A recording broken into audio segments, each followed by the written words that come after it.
Fala pessoal, eu sou George Ricardo e hoje vamos falar sobre o 7º episódio da 3ª temporada de What If. O que aconteceria se o Vigia desaparecesse?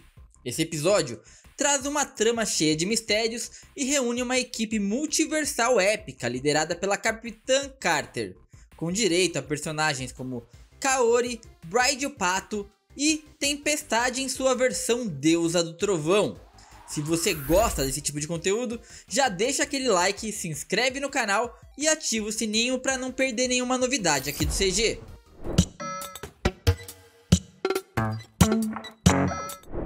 Bom, agora vamos pro que interessa, né? Dessa vez, o multiverso entra em colapso quando o Vigia desaparece misteriosamente. Ou nem tão misteriosamente assim, né?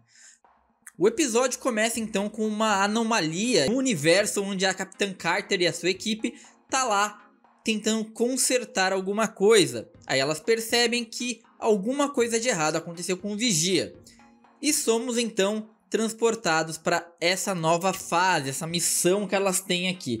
Essas são as 4 heroínas, né? Como eu disse, a Kaori, a Bride Pato, que a gente viu nascer criancinha lá naquele episódio do Howard o Pato com a Darcy. Temos a Capitã Carter, como sempre, e a gloriosa, finalmente, que todo mundo queria ver, a Tempestade, Deusa do Trovão.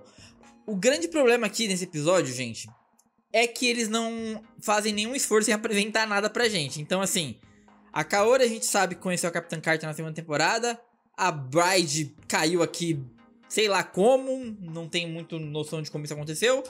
E a Tempestade também não tem uma história de origem, de como que ela veio parar nessa equipe, como ela se tornou a Deusa do Trovão, como ela conseguiu Mjolnir. Não tem uma explicação. Simplesmente tá aí na sua cara, aceite se você quiser. Isso é um pouco desconfortável, mas tudo bem. O Vigia ele foi praticamente sequestrado, né? E que agora essas 4 garotas, aliás, incrivelmente por conta do sumiço do Doutor Estranho na outra temporada, né? A gente vai ter que lidar que provavelmente serão só mulheres nessa equipe. Tem ainda a Coração de Ferro lá, super poderosa, que eu acredito eu, que ela vai também fazer parte dessa equipe. Mas não teve nenhum grande herói masculino apresentado nessa temporada.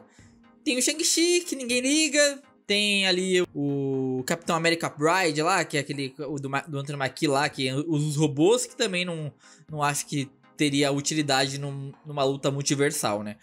Mas tudo bem. Eu acho que assim, o grande destaque fica assim por conta da Tempestade.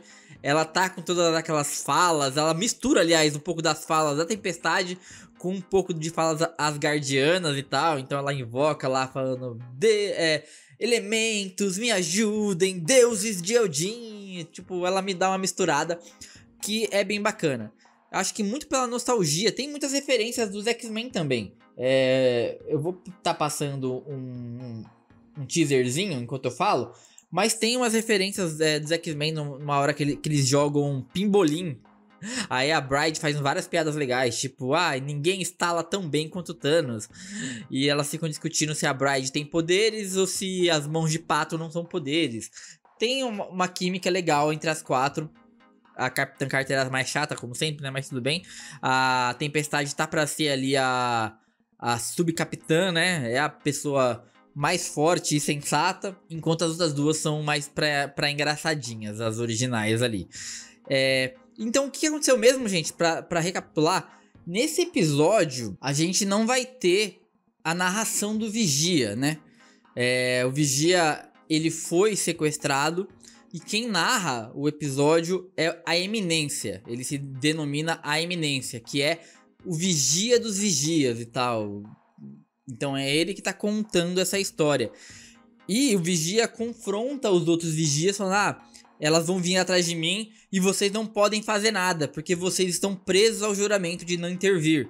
Mas aí os caras falam, não, se elas entrarem na nossa realidade, a gente pode interferir sim, porque a gente jurou defender o nosso clubinho de vigias.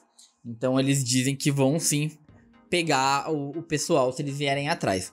Esse é um dos pontos. A gente vê pouca coisa ali sobre como que vai se dar essa missão. E mesmo o motivo delas irem atrás do Vigia é um pouco misterioso demais, assim. Alguns fragmentos da quinta parede do de realidade caem aonde elas estão. São 3 peças, se não me engano. E aí elas já ficam brisadas de que aconteceu que alguém sequestrou o vigia. Elas adivinham isso aí. Porque isso é um pouco meio, né? Coloca a nossa suspensão de crença em dúvida. Mas tudo bem, né? Quem sou eu? E aí, gente, elas, a partir disso, começam a querer construir uma adaptação na máquina de viagem multiversal delas. Que elas têm uma máquina multiversal de viagem agora. Pra chegar nesse lugar onde o vigia mora. Só que elas não sabem onde é. E elas usam esses fragmentos pra tentar achar o local.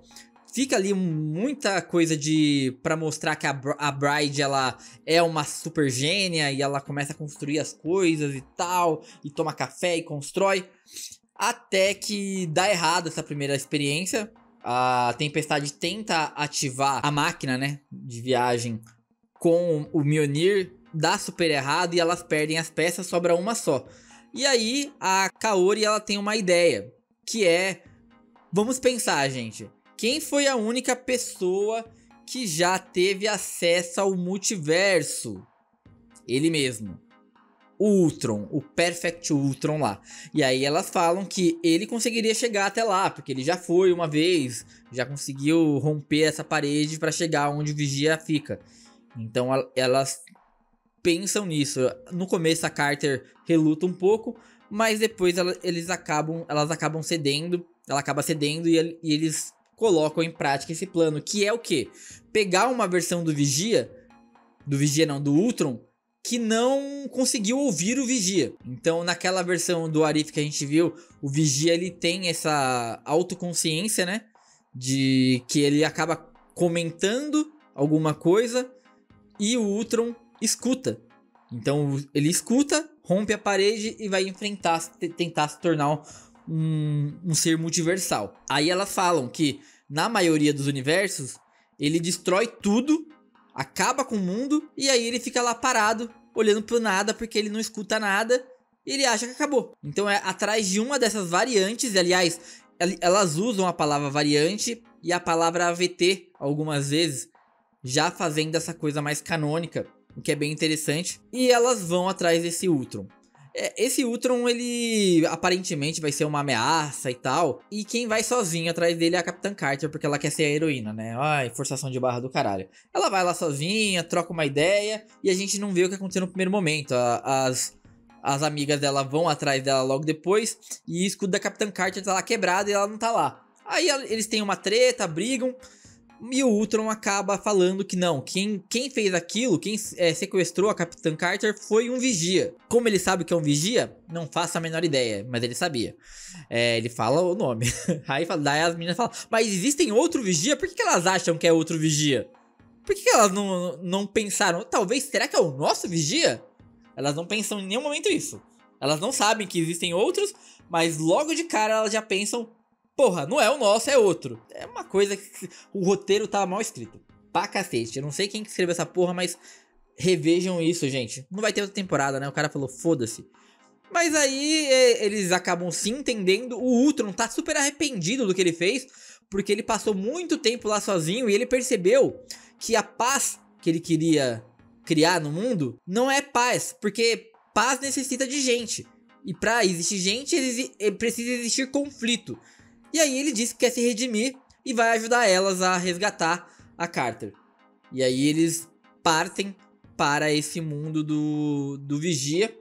E a gente termina o episódio assim com um gancho de continua. Amanhã teremos o último episódio, deixando bem claro. Então vai ter que ter muita corrida de tempo para saber o que eles vão fazer nesse episódio aí. Outra coisa, gente, que é curioso, é que como eu falei um pouquinho atrás aqui, os vigias quando pegam o nosso vigia, eles falam lá, a gente não pode interferir a não ser que elas venham se meter aqui no nosso clube e tal.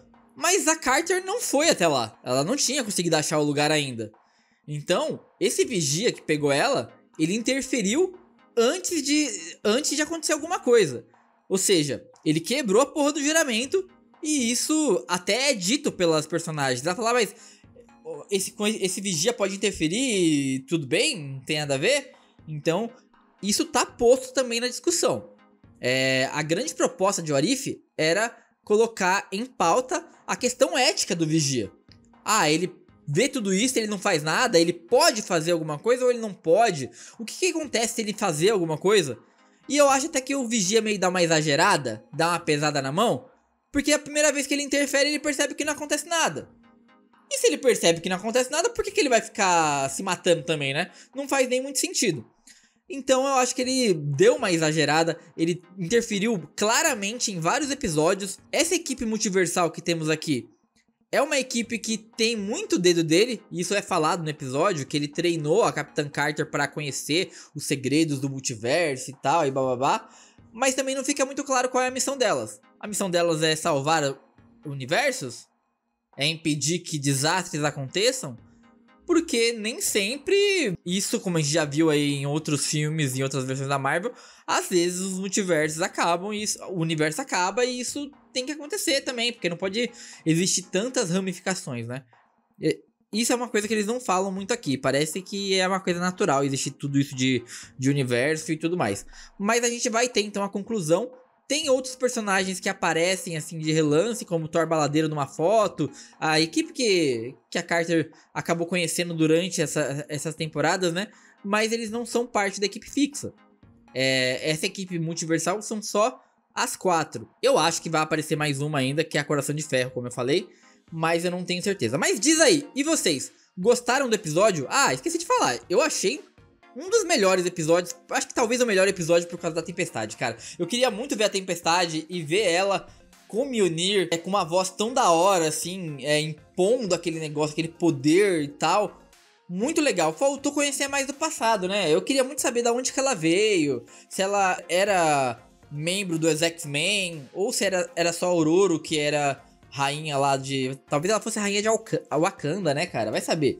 Mas enfim, fiquei curioso pra saber. Também fizeram isso com o Homem de Ferro lá da outra temporada, né? Que não mostrou como que ele virou amigo da filha do Thanos e tudo mais. Mas tudo bem, dá pra passar. Vamos ter aí o último episódio amanhã, dia 29. Então eu espero que vocês acompanhem a gente. Já se inscreve no canal se você não é inscrito. Curte o vídeo, por favor. E, gente, a gente tá muito perto de bater as 4.000 horas. Eu preciso muito que vocês... pegue uma playlist, dá play e ajuda a gente a chegar lá. Um beijo e até amanhã.